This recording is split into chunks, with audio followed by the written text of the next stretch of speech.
मुंबई महानगरपालिका निवडणूक 2026च्या निकालांनी महाराष्ट्राच्या राजकारणात एक नवा अध्याय लिहिला आहे.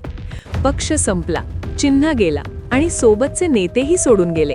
अशा अत्यंत प्रतिकूल परिस्थितीत उद्धव ठाकरे आणि राज ठाकरे या ठाकरे बंधूंनी मुंबईत जे यश मिळवले ते केवळ राजकीय आकड्यांचा खेळ नसून एका मोठ्या ब्रँडचा पुनर्जन्म ठरला आहे. या विजयाने हे स्पष्ट केले की राजकारणात सत्ता येते आणि जाते, मात्र जनमानसातील स्थान मिळवणे ही सर्वात कठीण आणि टिकाऊ गोष्ट असते.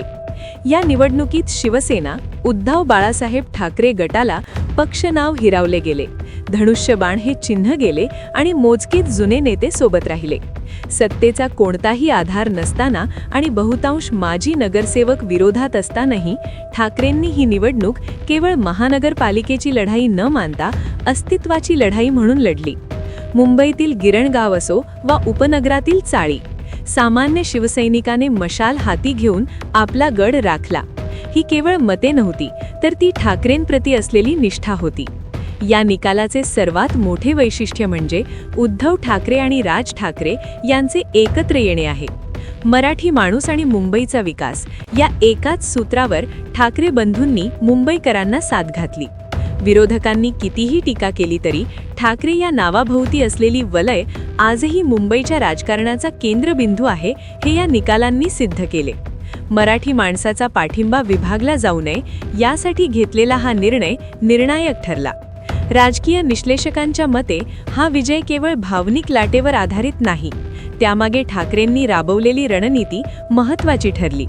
कोणताही मोठा तामझाम न करता सामान्य लोकांशी थेट संवाद साधणे, आमच्यावर अन्याय झाला हा मुद्दा प्रभावीपणे लोकांपर्यंत पोहोचवणे आणि आदित्य ठाकरे यांच्या नेतृत्वाखाली तरुणांची मोठी फळी उभी करणे, या घटकांनी या लढतीला वेगळी दिशा दिली. या निकालातून एक मोठी जनजागृतीही होते की लोकशाहीत जनता हीच खरी मालक असते. पक्ष फोडून किंवा नेते पळवून संघटना कमकुवत करता येते, पण लोकांच्या मनातील विचार नाही. मतदारांनी हे दाखवून दिले की त्यांना केवळ विकासच नको, तर स्वाभिमान जपणारे नेतृत्वही हवे आहे.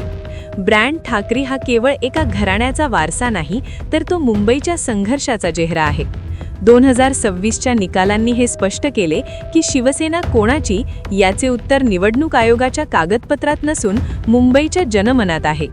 प्रतिकूल परिस्थितीवर मात करत मिळवलेले हे यश आगामी महाराष्ट्राच्या राजकारणाची दिशा ठरवणारे ठरेल.